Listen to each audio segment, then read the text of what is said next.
नमस्कार दोस्तों, अनुष्ठान क्लास में आप सभी का स्वागत है। आज हम पढ़ेंगे मानव निवास।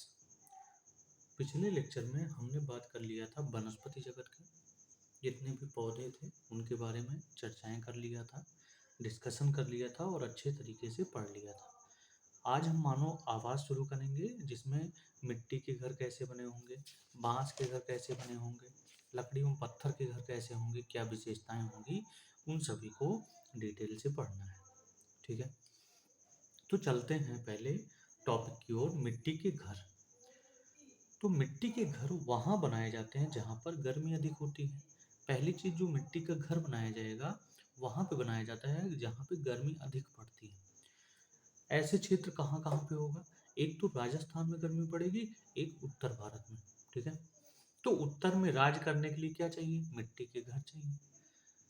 ठीक है, अगर हम इस चीज़ को याद रखें कि मिट्टी के घर राजस्थान और उत्तर भारत में बनाए जाते हैं, तो राजस्थान से अगर राज शब्द ले लें और उत्तर भारत से उत्तर ले लें, तो उत्तर में राज करने के लिए हमें क्या चाहिए? मिट्टी का घर चाहिए। मिट्टी के घर की दीवारें मोटी होती हैं। अब मोटी होने से क्या फायदा होगा? ताकि घरों में जो गर्मी है वो प्रवेश नहीं कर पाए, सेम जैसे बना है वैसे ही बना रहे। ठीक है, मिट्टी के घरों की छतें घास फूस या कटीली झाड़ियों से बने होते हैं। ठीक है, घास फूस से बने होते हैं, या सरपत, आप जानते हैं सरपत, उसका भी यूज किया जाता है। कटीली झाड़ियों से बने होते हैं। और लकड़ी जो उसमें लगाई जाती है वो कीकर व बबूल की लकड़ी होगी। ठीक है, तथा उसके बाद उसके ऊपर फिर मिट्टी का लगा देते हैं। ठीक है, खपरेल टाइप का जो बनता है वही है मिट्टी का घर। अब इससे क्या होता है? इससे होता है कि ये कि ताकि कमरों में अधिक क्या बनी रहे? ठंडक बनी रहे। ठीक है, क्लियर हुआ। अब दीवारों की मजबूती के लिए क्या किया जाता है? आप जानते हैं दीपावली या होली के समय में क्या करते हैं लोग? दीवारों को रंगाई करते हैं। ठीक है, मिट्टी के दीवारों को कैसे?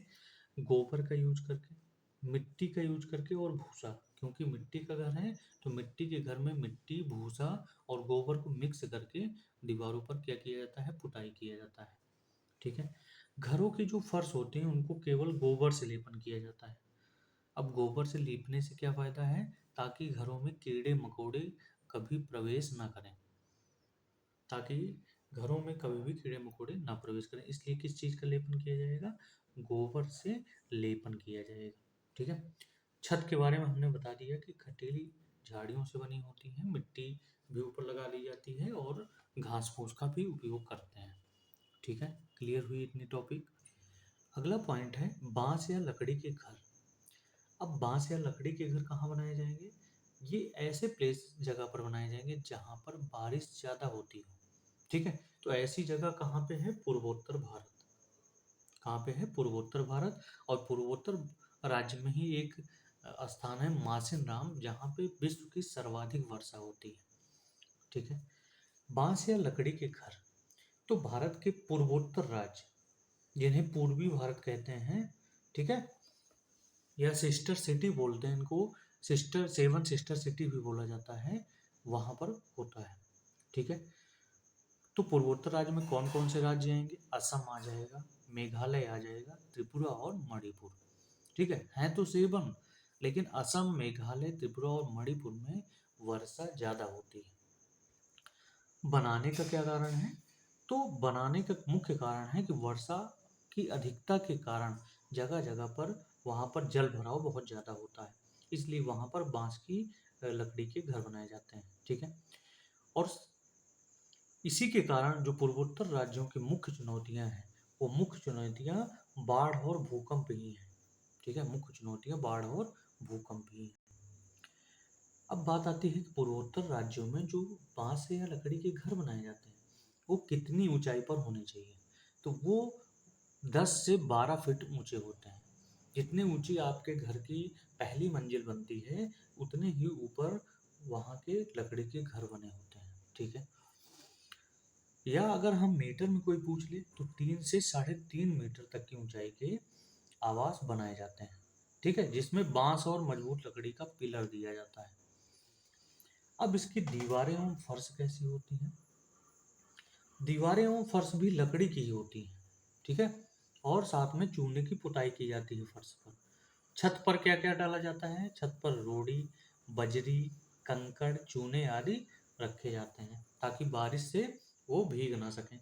पूर्वोत्तर के राज्य में बांस को कहते हैं हरा सोना, क्योंकि पूर्वोत्तर राज्यों में बांस बहुत ज़्यादा मात्रा में उपजाई जाती है, जिससे बांस को क्या कहते हैं? हरा सोना। बांस को क्या कहते हैं? हरा सोना। अब हम पढ़ेंगे अगला टॉपिक, लकड़ी एवं पत्थर के घर कैसे होंगे। तो लकड़ी एवं पत्थर के जो घर होंगे वो भारत के पर्वतीय क्षेत्रों में बनाए जाएंगे। कहाँ पर बनाए जाएंगे? पर्वतीय क्षेत्रों में, ठीक है। क्योंकि लकड़ी एवं पत्थर के घर चाहिए, तो पत्थर कहाँ पे मिलेगा? पर्वतीय क्षेत्रों में। तो लकड़ी एवं पत्थर के घर भारत के पर्वतीय क्षेत्रों में बनाए जाते हैं। ऐसे कौन से क्षेत्र हैं जहाँ पर बनाए जाएंगे? पहला तो आपका जम्मू कश्मीर आ गया, उसके बाद आ गया लेह के लद्दाख में, ठीक है, इन दोनों जगह पे। इसके अलावा हिमाचल प्रदेश, क्योंकि ये भी पहाड़ी पर्वतीय क्षेत्र है, तो हिमाचल प्रदेश में कुल्लू मनाली एवं शिमला के आसपास क्षेत्रों में लकड़ी एवं पत्थर के घर बनाए जाते हैं, ठीक है। उत्तराखंड के गढ़वाल क्षेत्र में भी लकड़ी और पत्थर के घर बनाए जाते हैं। साथ में अरुणाचल प्रदेश में भी लकड़ी एवं पत्थर के घर बनाए जाते हैं, ठीक है। जम्मू कश्मीर, हिमाचल प्रदेश, उत्तराखंड, अरुणाचल, यानी उत्तरी भारत के जितने भी ऊंचे वाले पार्ट हैं उन सभी पर लकड़ी एवं पत्थर के घर बनाए जाएंगे। तो पर्वतीय क्षेत्रों की चुनौतियां क्या हैं जिस कारण से लकड़ी एवं पत्थर के घर बनाए जाते हैं? तो उसका मुख्य कारण है, पहला, बादल फटना। बादल फटने का मतलब बारिश ज्यादा होना, चट्टानों का खिसकना, चट्टानें आपस में अपने जगह से खिसक जाती हैं बाढ़ और पानी की वजह से। भूकंप आना, बाढ़, ठीक है, बाढ़ के कारण। और अगला कारण है बर्फबारी। ये सारी समस्याएं जो हैं पर्वतीय क्षेत्रों में होती हैं। नोट पॉइंट, जो पर्वतीय क्षेत्र होते हैं यहाँ के घर कितने मंजिल के होंगे? केवल 2 मंजिल के होंगे। कितने मंजिल के? 2 मंजिल के। प्रथम तल और द्वितीय तल। प्रथम तल का इस्तेमाल भेड़ बकरियों में अनाज रखने के लिए किया जाता है, ठीक है, ताकि वो ठंड से बची रहें। लेकिन द्वितीय तल आवास के लिए उपयोग किया जाता है। प्रथम तल पर भेड़ बकरियों में अनाज रहेगा और द्वितीय तल पर आवास। अब यहाँ की दीवारों को कैसे बनाया जाता है? दीवारें यहाँ की पत्थर की बनी होती हैं और समय समय पर चूने से पुताई की जाती है। अब समय समय पर चूने से पुताई क्यों की जाती है? क्योंकि चूने में चूना जो है ऐसा केमिकल है जिसके कारण से घर घरों में कीड़े मकोड़े का प्रवेश नहीं होता, ना के बराबर होता है, ठीक है। क्लियर हुआ। अब बात करते हैं फर्श कैसी होगी। तो लकड़ी का बनाया जाता है ताकि शीत के प्रभाव से बचा जा सके। लकड़ी का फर्श जो है लकड़ी का बनाया जाएगा। किस कारण से? इसका मुख्य कारण है शीत के प्रभाव से, क्योंकि कुछ कथन के भी प्रश्न आते हैं, कथन और कारण के, तो उसमें इन चीज़ों का ध्यान रखिएगा। अब शीत के प्रभाव से बचेगी क्यों? क्योंकि लकड़ी जो है ऊष्मा की क्या होती है? ऊष्मा की कुचालक होती है, ठीक है। छतों का इस्तेमाल, छतों का इस्तेमाल अनाज सुखाने के लिए किया जाता है। और जो यहाँ के छत होते हैं वो ढालू होते हैं। कैसे छत होते हैं? ढालू होते हैं, जाकि ताकि उस पे बर्फ या बारिश के पानी जो है आसानी से हट जाएं, ठीक है। इसी कारण से लकड़ियों पत्थर के घर बनाए जाते हैं पर्वतीय क्षेत्रों में। अगला पॉइंट अगर हम चर्चा करें तो अगला पॉइंट है लद्दाख के घरों की विशेषताएं। अब लद्दाख में जो घर बनाए जाते हैं उनकी विशेषताएं क्या हैं, ठीक है। पहली विशेषता, सफेद पत्थर के सुंदर मजबूत घर होते हैं। घर 2 मंजिला होता है, जिसकी चर्चा हमने पीछे कर लिया है।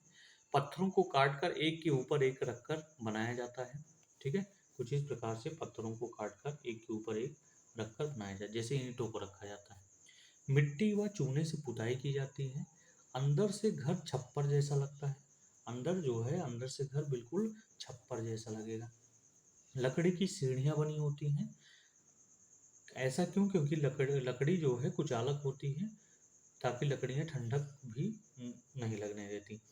सर्दी के दिनों पर परिवार भी पहली मंजिल पर रहता है, ठीक है। छत को मजबूत बनाने के लिए पेड़ों के मोटे तनों का प्रयोग किया जाता है, ठीक है। छतों पर करते क्या है?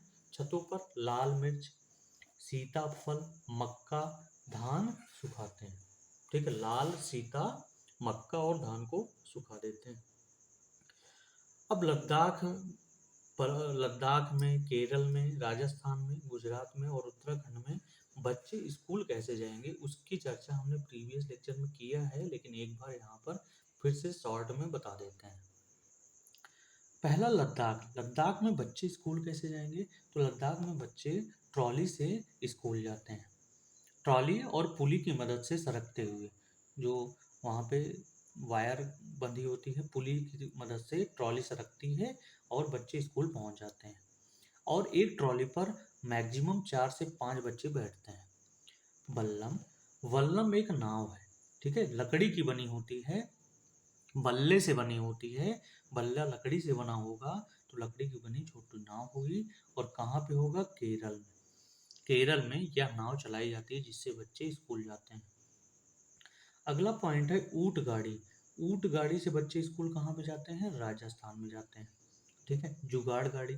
जुगाड़ गाड़ी में बच्चे स्कूल कैसे जाते हैं? तो गुजरात में बच्चे जुगाड़ गाड़ी से स्कूल जाते हैं, जो फट फट की आवाज करते हुए चलती है, ठीक है। और ऊबड़ खाबड़ और पथरीले रास्ते से बच्चे स्कूल कहाँ पे जाते हैं? तो उत्तराखंड में ऊबड़ खाबड़ पथरीले पथरीले रास्ते से बच्चे जो हैं स्कूल जाते हैं, ठीक है। अगला पॉइंट है चांगपा, ठीक है, जो एक जनजाति है। इनके बारे में पढ़ते हैं कि इनका किस प्रकार से घर होता है और कैसे बना हुआ होता है, ठीक है। तो चांगपा लगभग 5,000 लोग रहते हैं, ठीक है। चांगपा लोग, पहली चीज क्या होते हैं? घुमंतू होते हैं। पूंजी क्या है? यानी पूंजी कमाते कैसे हैं? तो भेड़ बकरियां इनके पास हैं, भेड़ बकरियां ही इनकी पूंजी है, ठीक है। इन्हीं को बेचकर ये पैसा कमाते हैं। पालन पालन करेंगे ये पश्मीना बकरी का, ठीक है। अब देखिए, पश्मीना बकरी की विशेषताएं भी मिल गई कि जितनी ठंडी और ऊंची जगह होगी, यानी जितनी ठंडी और ऊंची जगह होगी, पश्मीना बकरी के बाल उतने ही नरम होंगे और उतने ही पतले होंगे, ठीक है। चांगपा लोग पूरा सामान लेकर घोड़े व याक से घूमते हैं। अगर ये घूमेंगे भी तो पूरा सामान घोड़े या याक पर लेकर घूमते हैं, ठीक है। तिकोने टेंट। अब रहने के लिए क्या चाहिए? रहने के लिए इनके पास तिकोने टेंट होते हैं, ठीक है। और ये पट्टी, इनके चारों जो पट्टियां लगी होती हैं, वो याक के बालों से बुनाई करके पट्टियां बनाई जाती हैं। याक के बालों को बुनाई करके यहाँ पे पट्टियां बनाई जाती हैं जो तिकोने टेंट में लगे होते हैं, ठीक है। अब देखिए, टेंट लगाएंगे कैसे? टेंट लगाने के लिए पट्टियां 9 डंडियों के सहारे जमीन में बंधी होती हैं। जो पट्टियां होंगी, जो याक के बालों से बनाई गई हैं, वो 9 डंडियों के सहारे बनी लगी होंगी। टेंट लगाने से पहले जमीन में 2 फुट गड्ढा कर देते हैं, जिससे उसमें 9 डंडियों को उसी में क्या कर देते हैं? अंदर गाड़ देते हैं, लगा देते हैं, ठीक है। अब देखिए, इसी में बीच बीच में खुला छेद होता है जहां से चूल्हे की धुआं निकलती है। इसी कारण से उनके घरों को रेबो कहा जाता है, रेबो, ठीक है। तापमान 0 से नीचे डिग्री तथा हवा 70 किलोमीटर प्रति घंटे की रफ्तार से बहती है, ठीक है। तापमान डिग्री सेल्सियस पे चली जाती है, 0 से नीचे चली जाती है, ठीक है। अगला पॉइंट है कि रेबो के पास जो भेड़ बकरियों के घर बनाए जाते हैं उन्हें लेखा कहते हैं। और लेखा चट्टानों से बनाए जाते हैं। कुछ इस प्रकार से चट्टानों को रखते हैं, ठीक है। चट्टानों को रख देंगे, इधर भी चट्टानों को रख देंगे, एक तरफ से मुंह खुला रहेगा, ठीक है, दोनों तरफ चट्टानों को इस प्रकार से रखेंगे। और उसी में भेड़ बकरियों को अंदर बंद कर देते हैं और सामने से क्या लगा देते हैं? सामने से एक पत्थर लगा देते हैं, जिसे कहते हैं लेखा। इसी चीज को क्या कहते हैं? लेखा कहते हैं, ठीक है। लोग लेखा तैयार करते हैं तब भी ऐसे ही करते हैं, ठीक है।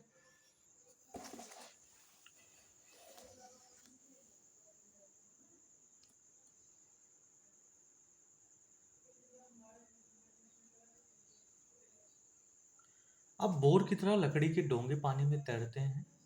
नदी यहाँ पे कौन सी बहती है? झेलम। कश्मीर के गांवों में पत्थरों को काटकर उसके ऊपर मिट्टी की पुताई की जाती है। लकड़ी का इस्तेमाल करके घरों की छत ढलुआ बनाई जाती है। इन सब की चर्चा हमने प्रीवियस अभी टॉपिक में बात कर लिया है, ठीक है।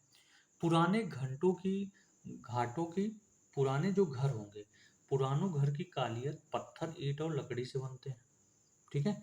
खिड़कियों पर डिजाइनदार मेहराब बने होते हैं। कहाँ पर? श्रीनगर में। अगला पॉइंट है इग्लू। बर्फ के घर को क्या कहते हैं? इग्लू कहते हैं। ये ध्रुवीय क्षेत्रों में बनाए जाते हैं।